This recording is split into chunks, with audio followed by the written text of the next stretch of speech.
Say back here. Welcome back to my podcast. So today I'm going to tell you a little bit more about Harry Potter and the Chamber of Secrets, because last podcast I was not able to finish it.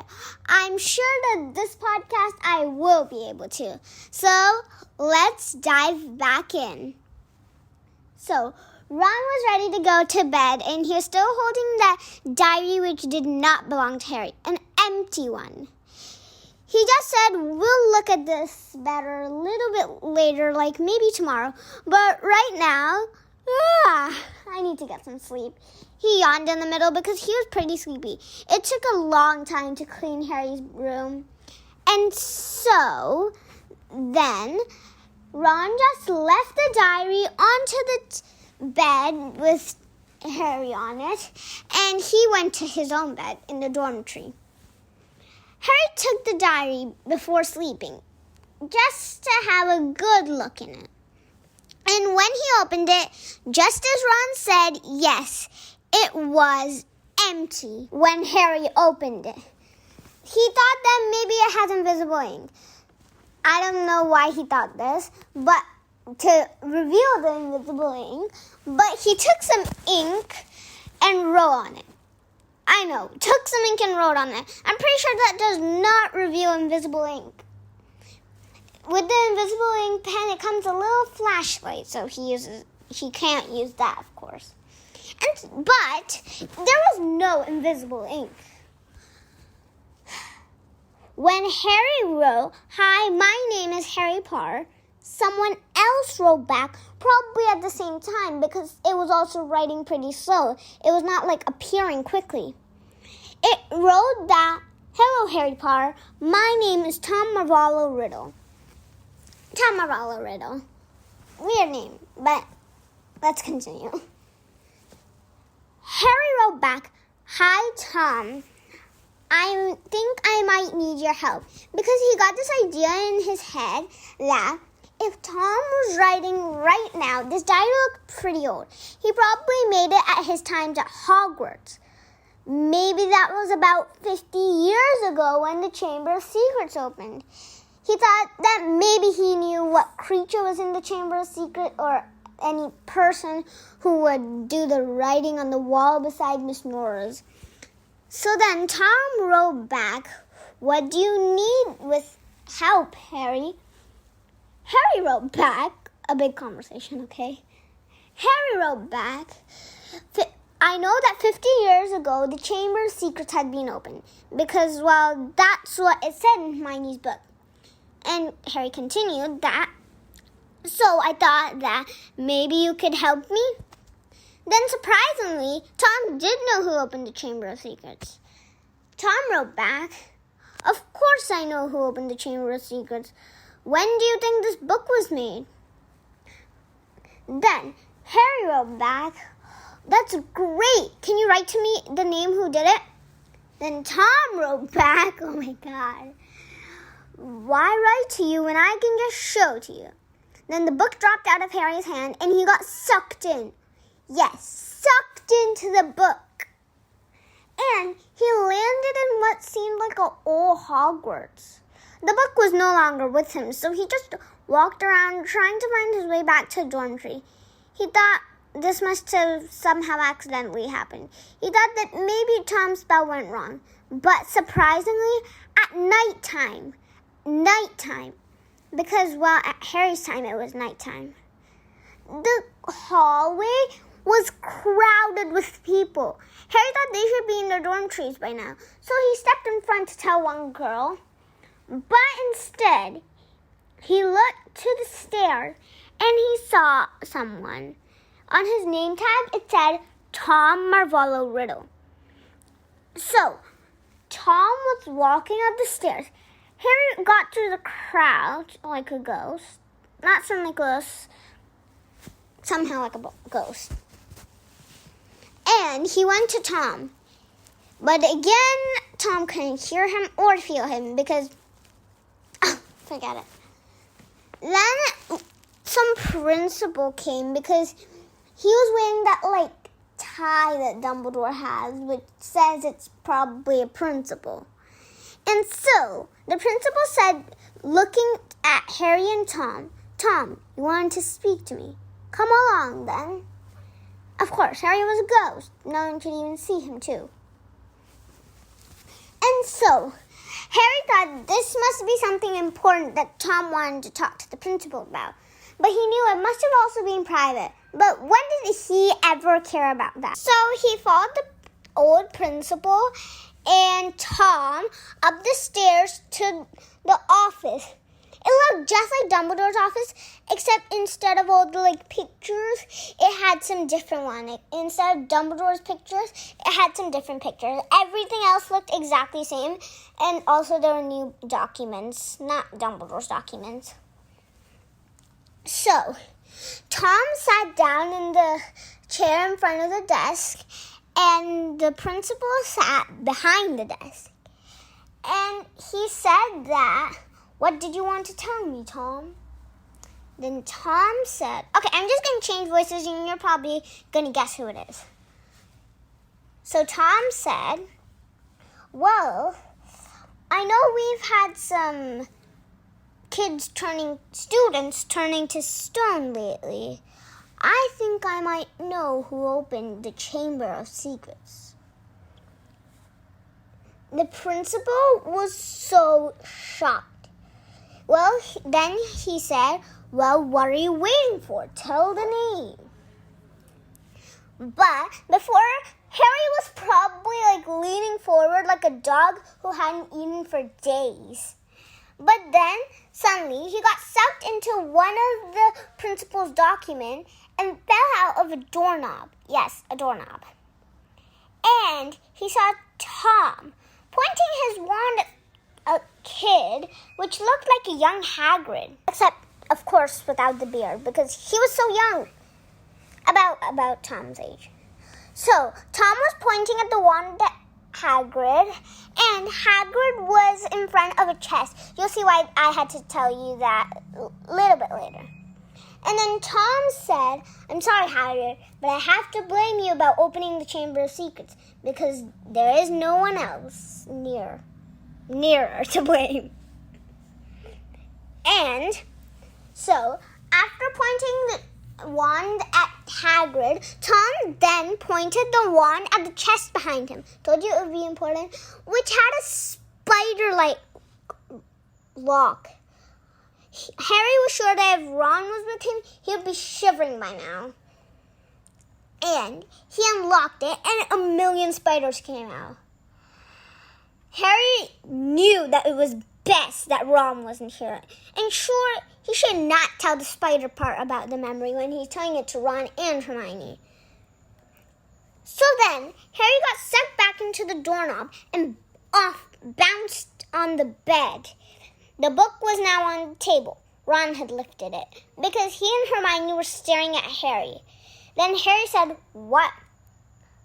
Ron said, "Good morning." And then Hermione was like, "Ron, Harry, are you okay?" Ron said that he heard some whoosh, and then you were nowhere. The book was just on the bed. What happened? Then Harry told Hermione and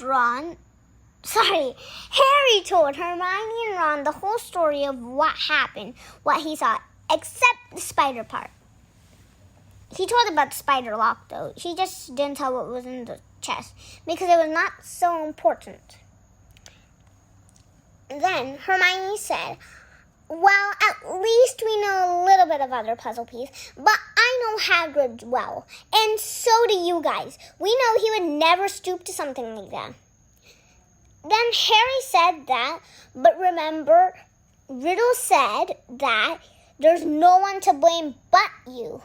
So either someone Riddle knows did it, who told Riddle not to tell anyone, or he himself did it. Harry reminded that to Ron and Hermione. Or else, why would Riddle even want to blame anyone? And so, Ron said, "Well, we'll discuss about this later. But come on, we've got to go to Hagrid's." So, Harry, Ron, and Hermione set off to Hagrid's because it was all-day morning. Yes, Harry didn't get any sleep, so he was a little bit tired. When they reached Hagrid's, they went in, and Hagrid was in a chair. Fang was barking. Remember his dog Fang, which accompanied Malfoy and Harry in the Forbidden Forest last year. So Fang was barking a little bit, but then when he saw it was just Hermione, Ron, and Harry, frequent visitors, he ran away to Hagrid. And Hagrid said, "Hermione, Ron, Harry, come on in." And so, Harry, Hermione, and Ron came in. But then there was another knock at the door. "Quick, put on your invisibility cloak," said Hagrid. And so, Harry and Ron put on the invisibility cloak and went near the kitchen counter. Then came in some big person, and he was accompanied by 2 people. I don't remember their names or anything about them. And there was also Dumbledore in the back. So it's kind of like one person, behind him 2 people, at the back Dumbledore. Kind of like that. And so that person came in, the front one, and he said that, "Hagrid, nice to meet you," and put his hand out for Hagrid to shake. Hagrid did shake it, but it seemed like that person almost took off from the ground like a rocket. Because as everyone knows, Hagrid is really big. And really strong too. Because he's actually... Leave that. So then... Right. Then...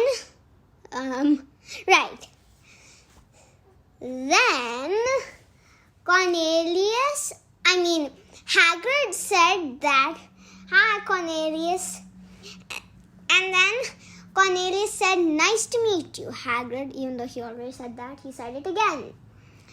And so, let me just tell you this. Cornelius Fudge is the full name. Being the Minister of Magic is his game. Do you understand that? Cornelius Fudge is the Minister of Magic. You know the Ministry of Magic? I think you do. So there's something called the Ministry of Magic. And Cornelius Fudge is the Minister of Magic. Little bit confusing probably. But anyways, so, well, Cornelius said that we are here to do an inspection.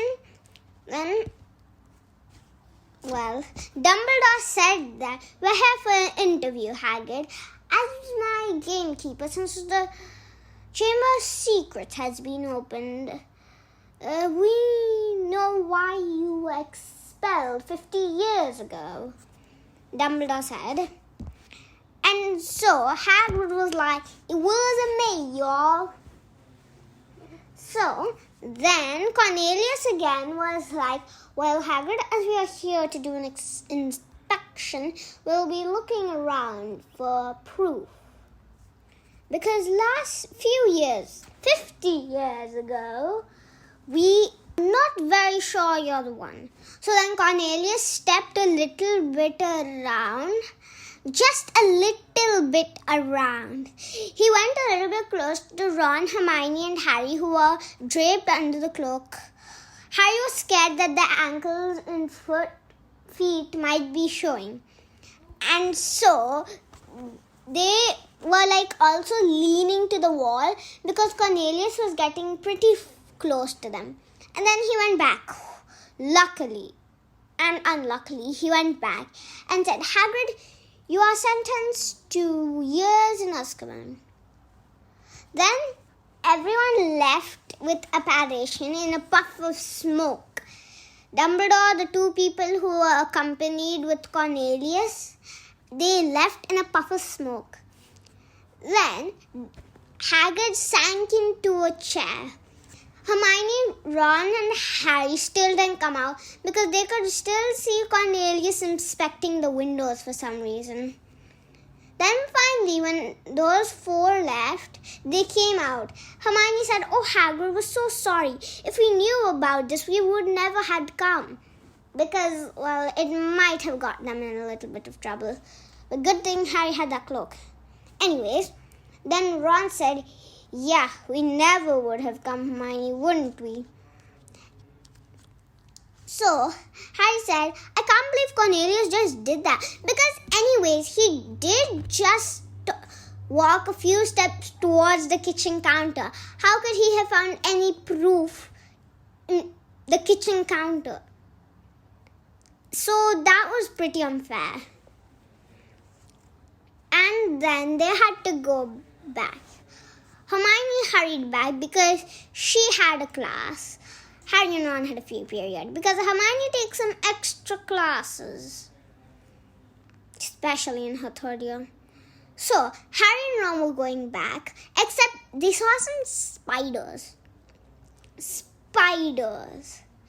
So Harry said that, well, Ron, I kind of forgot to tell you because I thought you were going to be scared. But, well, Riddle opened that spider lock and out of it came spiders. I think that spiders flee before the creature in the Chamber of Secrets. So maybe this will lead us to that creature. Come on. And I was like, wait, what? Huh? So then he followed Harry. And so then they followed the spiders. Harry had a lantern which he borrowed from Hagrid just in case because it was really dark out. And so Ron was like, why did it have to be follow the spiders? Why can't it be follow the butterflies? Sorry, Ron, said Harry, and they followed the spiders to a giant egg. That was no egg. That was a giant spider. And a marketel, whatever. It was something like that. There was this big conversation. I'll try to tell it to you. So, let me tell about this marketelia named Aragog. So, Aragog was a pet of Hagrid's. Hagrid had Aragog ever since he hatched out of his egg. I didn't know that marketelias are born in eggs. So, Aragog, that spider, he was a pet of Hagrid. And Hagrid left him in the forest because Aragog was bigger than Hagrid's hut. Even if Aragog couldn't even fit in there, like Hagrid couldn't fit into the Dursleys' home. Remember? Last year when Hagrid came, he couldn't fit into the Dursleys' home much. And so, Aragog said, spiders, eat friends of Hagrid. I don't know why. Did Hagrid betray Aragog or something? I think Aragog was just cranky of living in the woods and mad that Ron and Harry were friends of Hagrid. Then all the spiders came. Some groups were made, and then they became a little bit bigger, like 10 quarters of, 59 quarters of those will make the big Aragog. That's how big they were. Because Aragog is really, really big. That's why I even said 59. Anyways, so all the spiders came charging at Harry and Ron. Then Ron was like, can we panic now? And then Harry looked around for something that could protect him from the spiders. And then he pointed at the flying car. Yes. Remember the Whomping Willow when Harry and Ron got out and they were running back to Hogwarts? The car was thrown by the Whomping Willow into this desert, which probably was also another reason Aragog got angry. It probably flew in Hagrid's direction, hit his hut, and hit Aragog. So Aragog must have thought that Hagrid has thrown that. That's a guess, okay? So maybe that's why he was mad with Hagrid, because it was pretty close to Aragog. Then Harry said, over there, the flying cars crashed beside this giant spider. Then Ron said, you said giant spider. That was a mistake, right? You don't mean we have to go beside the giant spider, do you? Then Harry said, yes, pulling Ron towards the car. They went in. but a million holes were coming out by Aragog's feet. Ron tried to dodge them by driving, except he was way too scared. And finally, Harry helped a little in the back seat, and then finally he literally sat beside Ron and drove himself. Ron's face was stuck to the glass. Not the front glass, but the side door glass.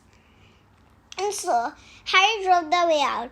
A few spiders came on there, but none were on the door, so Harry and Ron couldn't get out. That car was so broken now. They broke the wheels while coming. Good thing I was flying, right? So they ran back. They said, "We need to ask Hermione what that creature is. She must know. Maybe it's the creature which is in the Chamber of Secrets.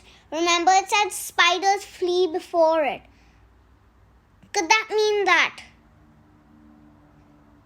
the creature is a spider? Come on, quick!"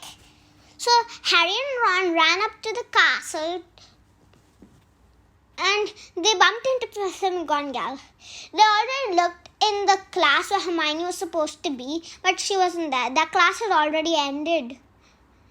So they knew she went to the library. So they also checked there, but she wasn't there either. They were going to the girls' dormitory when they bumped into Professor McGonagall. Then Harry and Ron asked Professor McGonagall, "Professor, have you seen Hermione anywhere?" Then Professor McGonagall said, "Oh yes, she's in the hospital wing." Harry and Ron looked at each other and hurried to the hospital wing. She couldn't have. She wouldn't have. She's too smart to have. But she was. She was petrified. Petrified. Hermione Granger was petrified. "I knew you two would drop by sometime," said a familiar voice behind Harry and Ron. It was Madame Pomfrey, the one who runs the hospital wing. "But don't worry, I've told Dumbledore. I'll let you in on the surprise a little bit later. For now, you can catch up with Hermione." Yeah, you probably think Madame Pomfrey is the weirdest person in Hogwarts. She said catch up with Hermione. She was a statue. She was petrified. Ron sat beside Hermione. How could this have happened? Madame Pomfrey said this was found in her hand, and she showed like a magnifying glass with golden etching and lots of sparkles. Who cares about that, sorry? Anyway. And Harry looked at Hermione closely. There must have been another clue. They needed one. She was in the library. Maybe there was a book with her about the Chamber of Secrets, because she did say that she was going to do a little bit of research. So she was probably researching on the Chamber of Secrets. I don't think on the subject that she was doing. So they didn't find any book in her saddle bag, which was found in her. Why did I say saddle bag? She didn't ride any horses. So every student is like given a little bag to keep their books and all, you know. So in that bag, there was no library book which she borrowed from Man Prince, the runner of the library. But then Harry saw something. One hand was holding a mirror in front of her, but the other hand was clapped to her chest. And that hand had a little piece of paper which looked like, I don't know, a note? Yes, it was a note. Harry took the note carefully out of Hermione's clapped hand to her chest and was really careful.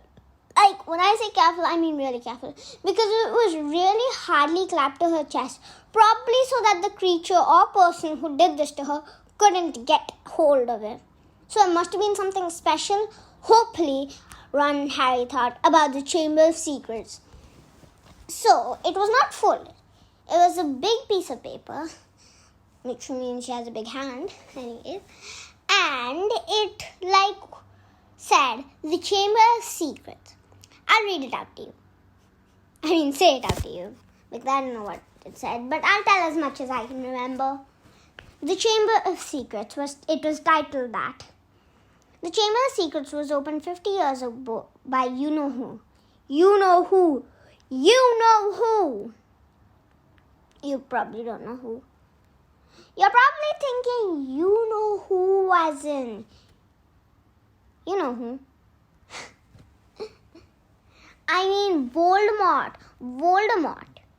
Everyone was scared to say the name Voldemort, so they made a nickname for him, you know who. And like also for the Philosopher's Stone, you know what. Remember? And so it said you know who. That means it was right. Hagrid did not open it. But then Ron said, maybe it means you know who, as in the person who wrote this didn't know, but he or she thought that you knew, whoever is reading this. Probably not, Ron, said Harry, because not many people write you know who in the books. They don't write the books until they get the real answer. So this was probably just the nickname of Voldemort. And so, Harry kept on reading.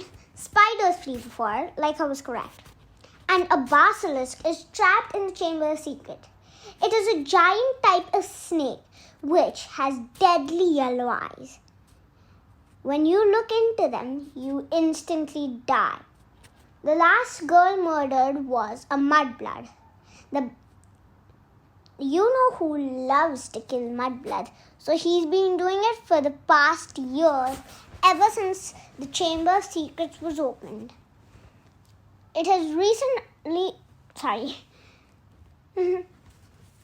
So, it continued on saying that, but when you look at its reflection or through something, you instantly become stone. Here's an example. Say you are holding a clear glass and suddenly the basilisk appears in front of you. Then you suddenly turn to stone or get petrified. It's just the same thing. And so, Harry said that, wait, it said that the last girl murdered 50 years ago was a mudblood in the girls' bathroom. What if that girl never left the girls' bathroom? What if it was Morning Myrtle? Maybe the entrance of the basilisk is in the girls' bathroom. Come on, Ron. So Harry pulled Ron from the seat beside Hermione, which was also beside the stool which his Norris was put on. But then Man from Face stopped them and said, oh, and boys, I'll let you in on one little surprise. She looked around to make sure no one was there to hear her. The kids who were still able to hear were a little bit far away, over in the section where Harry and Ron were. It was only the petrified kids, so they couldn't hear it. Well, actually, Miss Sprout. You know Miss Sprout? That's the herbology teacher, the subject that Neville is really good in. The only subject. So, I forgot to tell you, but actually, Miss Sprout, she had taught the kids this class. Well, Hermione was not petrified. She had taught them this class where they learned about mandrake roots. Mandrake roots, these were baby mandrake roots. When they become older, okay, I shouldn't say older, when they become bigger, then when they scream a lot. When they scream, they can kill. But these were just baby mandrake roots, so they couldn't kill yet. But they can make someone faint out. So they still had to wear earmuffs.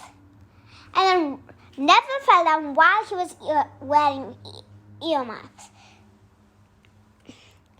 And then Seamus said, Professor, I don't think that's because of the mandrake roots. I'm pretty sure he just fainted. Like, because of himself. I'm pretty sure that he was scared of mandrake roots. So, Madame Pomfrey continued that, with the help of those mandrake roots, I have found a remedy which can bring your friend, the ghost, the cat, and some other friend of your friends back to life. That's great, said Harry. But, Madame Pomfrey, we have to go somewhere in a hurry, but hope you make that remedy quick. Come on, Ron. And he pulled Ron out to Gilderoy Lockhart's office. Well, he did start dueling club, right? So maybe he knows some spells of Flitwick, and we don't know. So they got Professor Lockhart, and he was really shivering. And they went to the girls' bathroom. This is a weird question that Harry asked, but he asked Moaning Myrtle a pretty sad question. He asked, "How did you really die, Myrtle?" And then Moaning Myrtle said that, she's not shy. She just sounds like this, okay? Well, I was walking in the toilet, but then one boy was teasing me on the glasses. I hid in this very same cubicle, and well, I kept on hearing shouts. So I went out to tell the boy, "Mind your own business." But when I went out, there were great big yellow eyes that felt serious pain and died. So that's how Moaning Myrtle died? Seriously? Those yellow eyes. They have got to be the basilisks. So, Myrtle, when she said big yellow eyes, she was pointing in front of the sink. Harry went there and he saw a serpent tongue. Serpent is a big type of snake. And I also forgot to tell you, I think I probably told you about the dueling club. So, in the dueling club, Harry notices he's what's that called? Right, a Parseltongue, which means you can talk to snakes. So, Harry said, "Look, it's a serpent's tongue. Parseltongue. Maybe you need to talk Parseltongue to unlock the sink thing." So, Harry said, "Open," but didn't work. Then he said something completely weird. He said,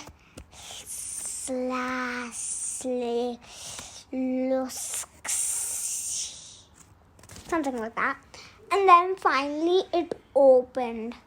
It was like a big black hole, except it didn't get bigger and it wasn't swirling.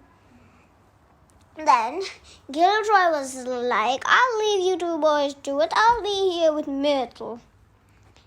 But then they pushed Gilderoy in together.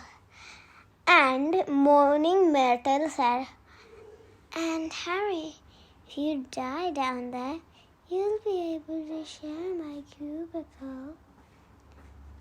"Thanks, Moaning Myrtle," said Harry, "but I don't think it'll be needed." Harry jumped in and then Ron jumped in. So they fell to a really rocky place. Then a lot of rocks fell and there was a short avalanche, not so dangerous. Harry, Ron and Gilderoy just had to stay where they were.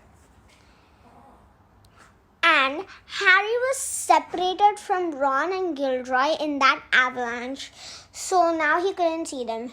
Ron said with Gilderoy, "We'll try to move the rocks while you go. Come on, go save my sister." Because Ginny was actually taken. There was some other writing on the wall too, which said, "Ginny Weasley is taken. Her skeleton will lie in the chamber forever." And so Harry shook his head and went. But before he went, Gilderoy did something. He did something weird. He did the memory charm. The memory charm is a Beyblade. It allows you to forget about something. In the 7th, don't tell that, say. Anyways, so Gilderoy yelled the spell of Beyblade. That's the memory charm. He was pointing it at Ron, but accidentally he pointed it at himself. The handle was pointing at Ron. And then he forgot everything. "I'll take care of him," said Ron, waving. "Okay," said Harry, and he ran in the opposite direction of where the avalanche happened, trying to find Ginny. And he found her in an even rockier place. But it had a little bit of water where someone could drink from. But he thought, just leave it. It might be pretty dangerous. So, Harry saw a little girl lying down on the floor. It was Ginny. Her wand was out of reach. Then stepped out someone. You could only see his silhouette. But he stepped one more place forward and you could see who it was. It was Tom Marvolo Riddle. Then Harry said, Tom, I know what you did. I know that Voldemort opened the Chamber of Secrets. Harry was already pointing his wand at Tom, like Tom was pointing his wand at Hagrid. And so, Tom said that, well, Harry, I was bored of trying to kill Muggleborns, and now my target has become you. Then, Tom also got out his wand, and instead of pointing it at Harry, he pointed at the, normal atmosphere beside him. And he started waving it, and it started to write the name Tom Marvolo Riddle. Then he said to Harry, watch. He flicked his wand once, and the letters started to shuffle, and it became Tom Marvolo Riddle to I am Lord Voldemort. Then Tom took his hand, one with the wand, one without, and he rose them up. Then came out, according to the hands, a basilisk. Yes, the basilisk. Harry closed his eyes as fast as he could because, well, you know. And so Tom said that, oh, and your principal has sent this. He snapped his fingers and Fox came flying with the sorting hat. Fox, caw, caw, he said. And he dropped the sorting hat in front of Harry. That's what your little old faithful principal can give you, is it? Well, I have this. And his hand was pointing to the basilisk. Ginny was still on the floor, probably unconscious. But Harry had bigger things to worry about than Ron's sister.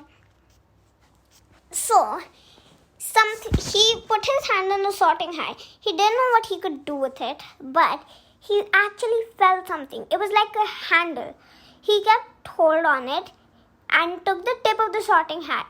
He pulled it out, and it was Gryffindor's sword. Gryffindor's sword. Only a true Gryffindor can pull that out, but Harry didn't know that yet. He didn't even know what he was going to do with the sword, but he knew it would be useful, hopefully. And so, he ran up some staircases which suddenly appeared, I don't know why. And he ran up to some place which was like a rock which was attached to the wall. The staircases started disappearing, so he ran faster onto that little rock place. Then the basilisk rose from the water completely. Now its legs were also out. Who knew a snake had legs? Well, this basilisk does. And so, Harry took his sword and his eyes were still closed. The basilisk had opened his mouth to eat Harry, but Harry put the sword through the basilisk's mouth and started pointing out to the edge. He opened his eyes, making sure not to make eye contact, but make teeth contact. So he looked at his slimy teeth. He took the sword out, and the basilisk fell before Harry could even look up. And so, yes, Harry Potter, the boy who lived, soon will be the chosen one, had defeated a basilisk. And so then, you know the diary that Harry had found? The person who messed the room was actually Ginny. She was the one who opened the Chamber of Secrets. I'll tell you that a little bit in detail later. So then finally, Harry went down. He took the book from Ginny to make sure it doesn't cause any more trouble. because Harry thought that's what was controlling her probably. Maybe it had the Imperius curse on it. You understand that later. Super later. And so, Harry took that diary and then Tom said, "Great," and he was giggling. "What's so great?" Harry said. And then he felt a little bit of pain on his arm. Then Tom said that, "Finally you're dying." Yes, he said dying, because in Harry's arm there was a basilisk fang, which was really, really poisonous. And so Riddle said, "Can't you feel it?" "Well, all I feel is the excitement." But then Fox came. Tom was still talking to himself like, "Congratulations, Ron, congratulations, Tom, you're great, Tom," and all. Fox came and his tears started dripping on Harry's hand. Then Harry replied to Tom, "Well, if this is dying, this is not really bad." Then Tom looked back, stopped congratulating himself, and he looked at Harry. Of course, phoenix feathers. He ran at Fox and he was going to shoo him away before Harry's whole hand could be cured, because Harry had already took the fang out. And so, before Riddle could reach Fox, Harry took out the fang and then the book under it. Tom stopped running and said, "You wouldn't dare," because I'm pretty sure he knew what Harry was going to do. But Harry, of course, said, "Of course I will." And he shot the fang into the notebook. And even Riddle started dying. But this couldn't stop Voldemort, could it? Of course not. He'll appear again later. You'll see. And Riddle started disappearing piece by piece. Harry kept on keeping the fang in until Riddle disappeared completely. And by then, Harry's hand was also cured completely. Yay! And Ginny finally woke up too. She told Harry the whole story of how she had opened the Chamber of Secrets. She had written that writing with blood beside Miss Norris. But there was a curse on the diary which told her to do all this. Harry then knew it. Lucius Malfoy. But he wasn't so sure. He thought that Lucius Malfoy, the father of Draco Malfoy, had put the diary in Ginny's cauldron. Remember? In fluorescent blots. He thought that that's what happened. So they went back. Harry explained everything to Dumbledore because Ron had already cleared the entrance and they got out. Luckily, Harry was alive because moaning metal. And so, it was the great ending, except it hadn't ended yet. There's a little bit more. So, Harry went to Dumbledore. He told everything what happened. So did Ginny, and she said she was so sorry. And Dumbledore told Ron that, "Ron, please send this letter to the Ministry of Magic. It's to tell that we're going to need our gamekeeper back." And so, that it was all such a great ending. But not so much yet. So, Harry also gave the book to Dumbledore and went out. Ginny had already gone with Ron to give the letter. And so, he met Dobby. Then, Harry got an idea. He told Dobby to turn around, and he took one of his socks and wrapped it in the book. He didn't wrap the book in it, he wrapped the sock in the book. And so, he gave it to Dobby. "I want you to keep this." And also, Lucius Malfoy, he kept something in there. Then Malfoy came for some reason, which Harry did not know. You'll understand it later. And so, he said, "What are you doing with that book, Dobby?" Then Dobby turned around and opened the book, and he saw clothes. Okay, not clothes, a sock. Finally, he was free. He said, "Thank you, Master, thank you. I'm free." Then he ran out. And then Lucius took out his wand, which was actually a sword. He took out the wandish part and it became a sword. And then he pointed it at Harry and ran to him and said, "You lost my servant," the Malfoy servant. And also, then Dobby jumped in front of Harry and said, "You will not hurt Mr. Potter." Then Lucius backed up and ran away. He probably couldn't do the feat he was asked for. It was all such a great ending. Ginny was back, everyone was happy, Tom was gone, and Dobby was free. 4 things great happened this year. And in the end, the kids were back too. Let's see. Well, Hermione, Miss Norris, Sir Nicholas de Mimsy Warpington, a.k.a. Nearly Headless Nick, and Justin Flint Flinty, they were all back. It's a great ending. So, bye guys. See you next podcast. And stay in tune. Keep listening. See you later.